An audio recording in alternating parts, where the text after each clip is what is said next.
Cal was run a few minutes late because this is the kind of guy he was out doing recruiting already this morning. You've been on that stage now for the last month doing a lot of recruiting. Has that gone well, and is everything moving forward? Yeah, but it's, you got to finish them, and we're in with a lot of great kids and great families, and I say all the time, I can barely see you people, they got the lights on us, so hello to everybody. This isn't for everybody.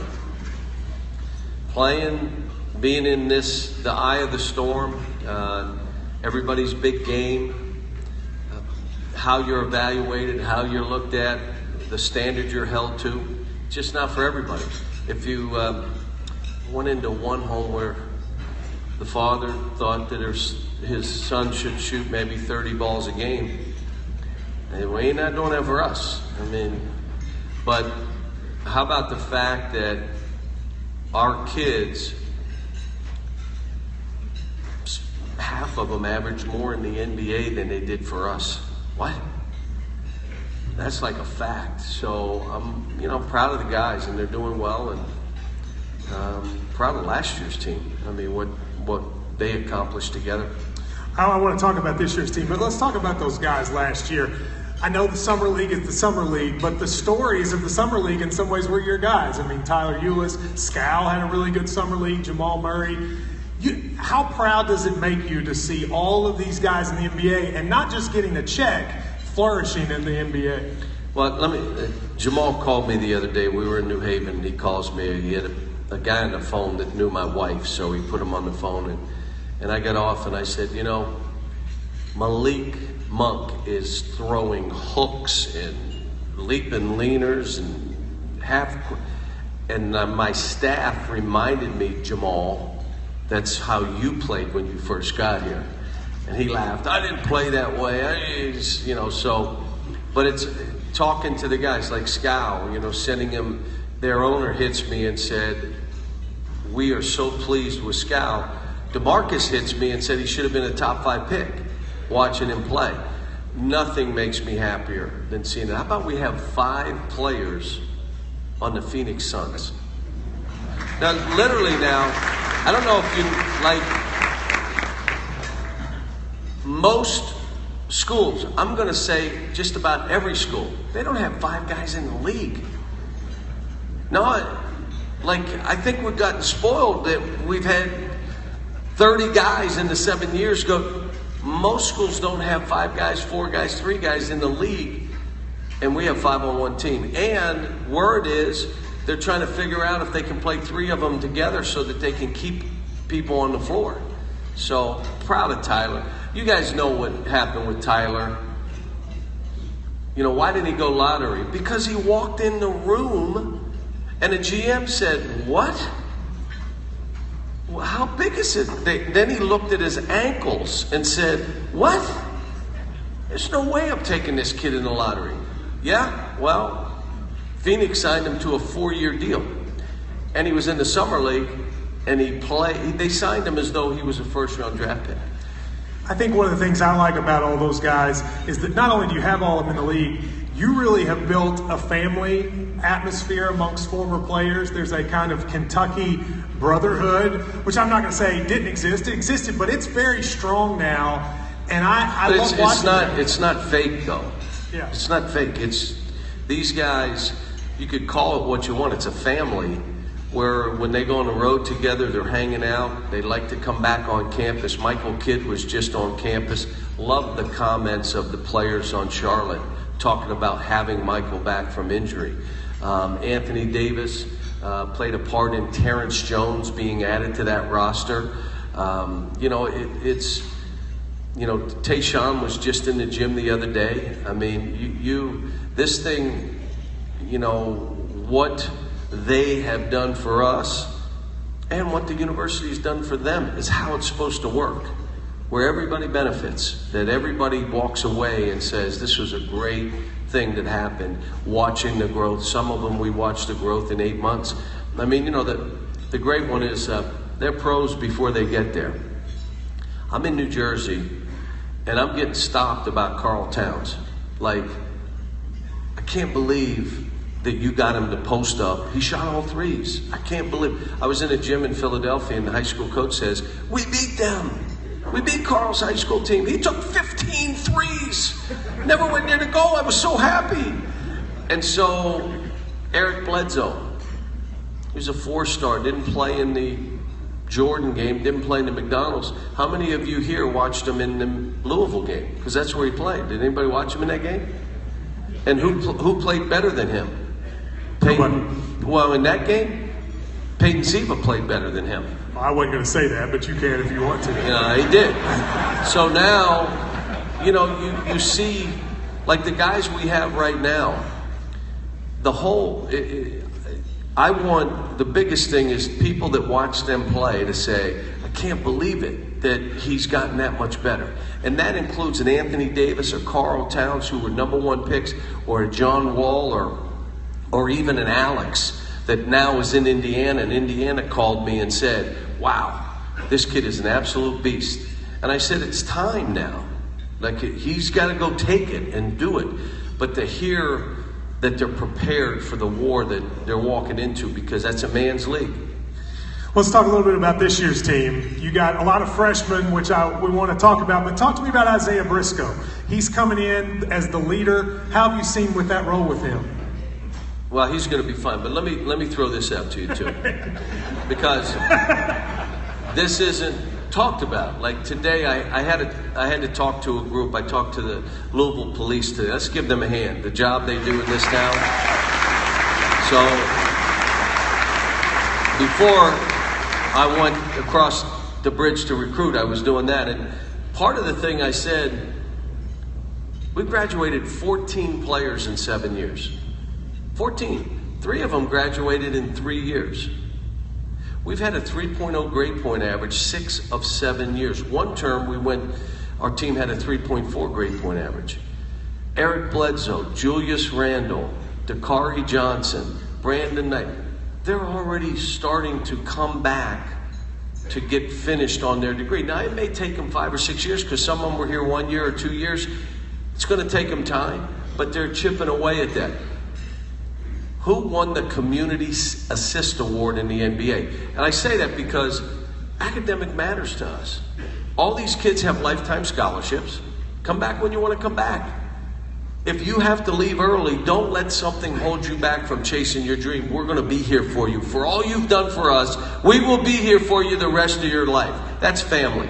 Not talk, not a word. That's how we do it. So the other thing was, we get them involved in the community. We just raised $400,000 playing a softball game. How'd you do? I hit a home run. That was a foul ball off of Matt Jones. There you go, just so you know. Don't start with this, Cal. It was a home run off of Matt Jones. Foul. But we raised $400,000 for the victims down in Louisiana. Who gets the Community Assist Award in the NBA? The players look at the Community Assist Award as a big deal in that league, because they all get involved socially, they get involved within their communities. John Wall won the award, and it's a big deal. You know who the runner-up was? The runner-up was Anthony Davis. Those were the two. Then one of the two were going to win. They had 15 finalists. There are guys, there are family. It's more than just basketball. But you got to say it's not, because 28 have been drafted, 20 in the first round, #1 picks, lottery picks. They only care about basketball. No, it's not true. We're here to help these kids develop habits that they can succeed with the rest of their life. That's what we do. Well, he doesn't care about winning, and all he wants to do. Well, we won more games in the last 7 years than anybody. We've been to more Final Fours than anybody. We did win a national title. Should have won 3, but 1's okay. I mean, you can do it all at Kentucky. You can do all that at Kentucky. And I've got to tell you, how blessed I am to be your coach, and how unusual it is that every morning when I get in my car the first thought every year, 2010, this year, my team has a chance to win the national title. Every year, think about me being that guy and how blessed I am to know that I'm at a place that it's a rented seat. That's Coach Rupp's seat. He's the one that did this 40 years and got this thing right. That 4 other coaches could come and win national titles. What? So 5 guys at one school? Not even close. The most at any school is 2 coaches. Here it's 5. It's about what he's built in this program. So what'd you ask me? It was right on point. I asked you about Isaiah Briscoe and how he's doing as the leader this year. What we've done right now to break up the team is the rookies are going against the veterans. So that's how we've kind of broken them down. Isaiah's shooting the ball better. He's showing great leadership. Again, just like Tyler, having him lead off the court and be more engaged with the guys off the court is always a challenge because of veterans versus the young kids. But he's doing fine. I mean, this is really important for me that he shoots the ball better. But he's responsible for that. But we're going to put him in positions to shoot balls because he's done a lot for this program and he deserves it. And I've said to him, shoot 30% from the 3 and 68 from the foul line. And you're a lottery pick. What? And you're a lottery pick. 30%, 68. And you would say, I wish you could tell me that because I know I could do that. But again, the great thing is he and De'Aaron Fox are going nose to nose and they're like, it's a war. Like literally they're going at each other and they're good with each other, but they're competing. Malik Monk can do, I'm trying to get him. Right now, Malik Monk, when he comes down the left side, you have no idea what he's about to do. And neither does he. But when you watch him, you will say, oh my. He'll bring, just let me say this, at least 4 or 5 times a game, you will say, oh my. Or as my daughter likes to say, oh boy. Bam's a beast. Isaac's way better. Derek and Wenyon are going nose to nose and really going at each other. Dom's better. Michael's better. Brad's really playing. Told me he was getting dunked on. I said, well, yeah, my hip hurts. I said, can you get it replaced? I don't know what to tell you, but you can't get dunked on. On Fox, Fox to me is one of the quickest players with the ball I've seen since Wall. Do you agree? His quickness is amazing. No, it's hard to do that to somebody. John Wall is so fast. John Wall used his speed as a weapon. It was his #1 weapon. You all watched him. He would just run right up your back. De'Aaron has a little more of this and shoots it a little. So I'm trying to make his speed his #1 weapon, but it's not his habit right now. Trying to get these guys to rebound and catch with 2 hands. We've gone 2 days of practice. We went two days or 2 times yesterday, 2 times on Saturday.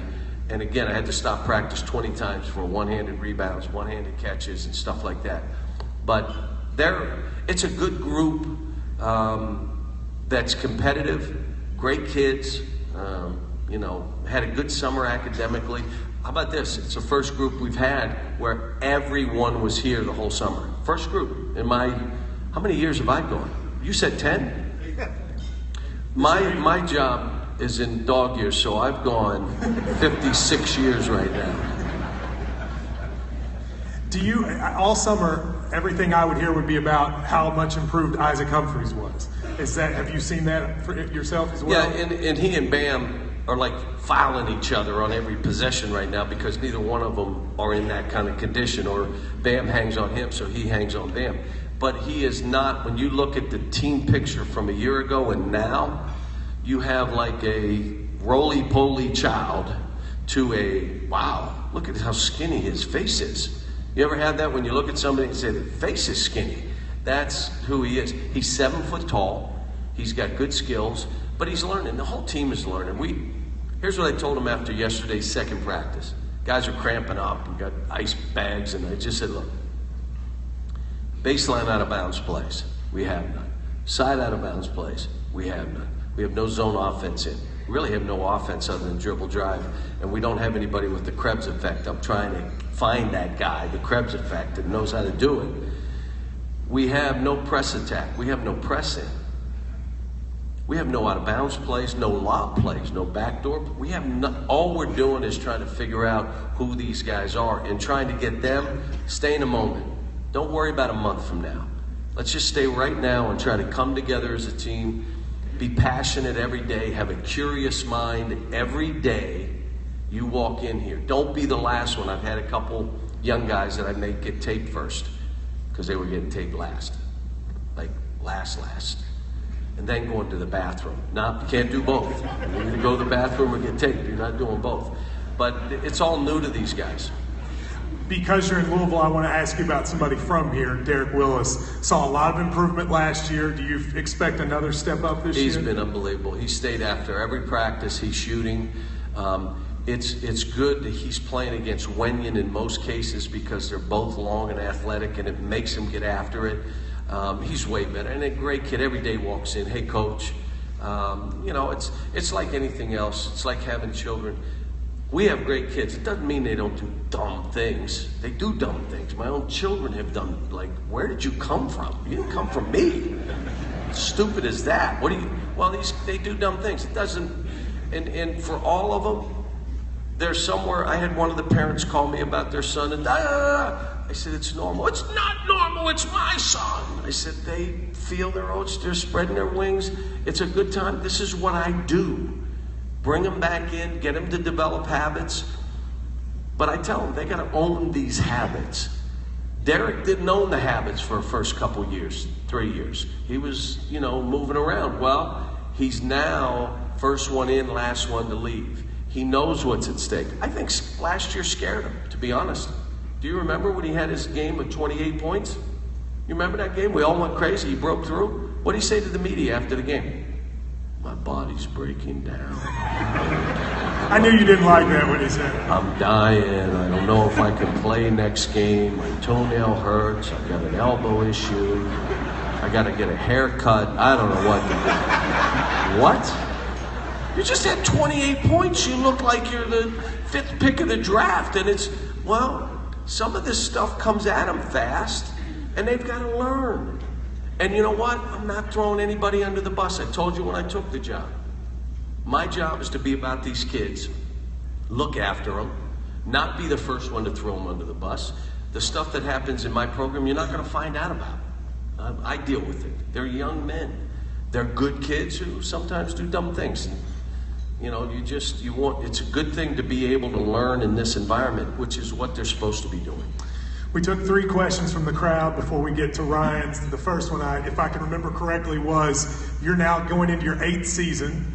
What has been the best part of being the coach at Kentucky, and what's been something that you didn't expect that you've kind of seen develop since you've been here? The best part, I'm hoping it's going to be being able to coach my son for 4 years. I think that's going to be a great experience for him, and I'm going to love it because when you're coaching, your kids and family sacrifice the most. So why not have a chance to be around your own son for 4 years? And things that amaze me, how people live and die with this kind of makes you like, what? Does it freak you out? No, but it just makes me smile. Like, come on, guys, this is, but it means so much. And the other thing that I'm amazed at, I've always tried to get involved in community, tried to get involved in Raise Do, but the seat I'm sitting in, I've said it before, you cheat the position if you don't get involved. You cheat the position if you don't stand up for causes. Move people in a positive way. Just, if you have a chance to move, here, like I said, you can do things and help people in ways that is beyond just basketball stuff. Second question, we had someone in the crowd ask, what is the biggest difference between a team like your national title team or like the 38-1 team and a team that 38 doesn't... no, we don't say 38-1. That's a 38. Sorry, 38 no. What's the difference between a team like that, beyond just talent? Is there a special something that makes them different? Well, the hard thing for us in the way this is happening and playing out is to be an efficient team offensively. To really share is the hardest thing, because you're not doing it over 3 and 4 years. You're doing it over 5 months. That's the challenge. To be in all the situations you need to be in to be able to get to a national championship and win, that's what's hard. You just don't have enough exposure to different things that could come at you.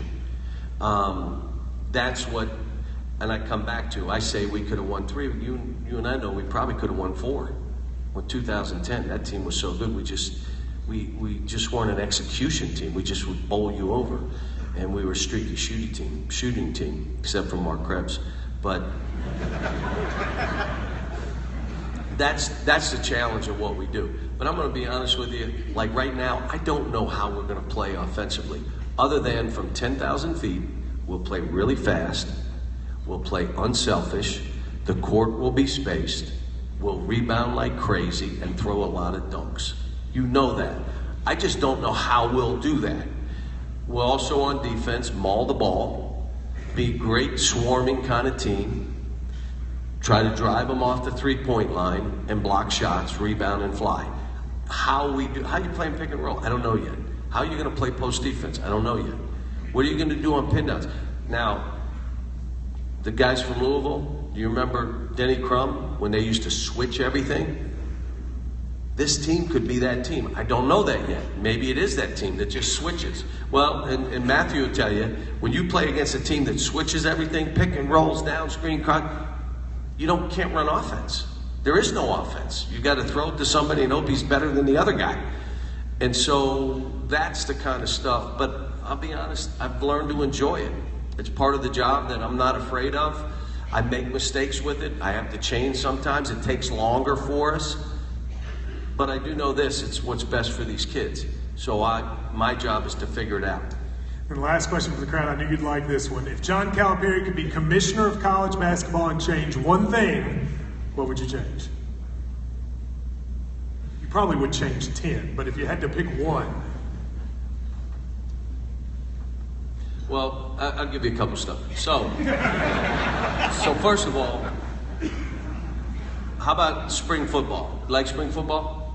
Something different, right? Spring football. Why don't we have August basketball for the NCAA? There's nothing going on in August. Let's spend 10 days of practice. How about we play against foreign teams on our campuses? Do you really want your team to go overseas and play right now? How about we do stuff right here? So August for 10 days becomes the NCAA basketball. Instead of having to worry about football ending, we're going to go before it, and we're going to start in August. It's too good an idea, believe me. Plus it's mine, which means it'll never happen. It'll never happen. I also think that there are things that we can do that are not, they're more expense-based versus stipend-based, which are doing things for the kids within the rules that are considered making them professional when they're not. They're just more expenses. I think families in the NCAA tournament should be able to travel with the team to see their son play. Wouldn't you want to go to see your son play in the NCAA tournament? But what if you had no money to do it? And either you're going to pay the mortgage and the car payment, or you're going to go see your son. You're going to make that. How would you feel? Well, they're half the kids. That's the decisions. And then all that kind of stuff, which I think we can do easily if we choose to. We just don't choose to. Those are a couple things that I would say. All right, Ryan, you've been ready. I think you stole his question a minute He kind ago. of answered the question we practiced. What is it? Give him the original one and then you do another. Well, Matt wanted me to ask you when you going to play zone. That's what That's he wanted. not what I wanted you to ask. Coach Hall literally comes to my practice 3-4 days a week and tries to get me to play that 1-3-1. I said, you had 2 big guys. Coach, I'm telling you, it's the easiest. No, literally, he goes over and he draws it. And I'm like, Coach, please stop. Stop. So what's the second one? Well, We're not playing I zone. told Matt, one of the biggest thrills of my life when I got to play for my dad, who was a high school basketball coach in Indiana. Take your coach hat off, put your dad hat on. What does it mean for you to get to coach your son? And who in your house is going to argue with the most about minutes played, your wife or one of your daughters? Well, my daughters weren't sure he should do this. And again, I told them now, you're better off maybe going to a lower Division I, maybe Division II. You play more. Why would you do this? Because the guys. He wanted to do it. For the first time, he said, Dad, I think I may want to get into coaching. I said, well, then this is a good place. I can make you can go in the film room, you can learn it, you're around us, if that's what you choose to do, but don't do it because I'm doing it. You do it because that's something you'd want to do. Now, my wife, she thinks he's playing. Like you're gonna play him. I said, no. Stop now. And he says, you think I'm kidding? She's like, you'll see, you'll play. And again, the thing that Brad can do, he can really shoot. To be honest, he's one of our better shooters. So, I can put him in games and just, I tell him, don't turn it over. Just try to get to where you can get a shot. Stay in front of somebody. Then if I put him in, you're going to say, wow, Cal's playing a lot of zone. Why is he playing so much zone?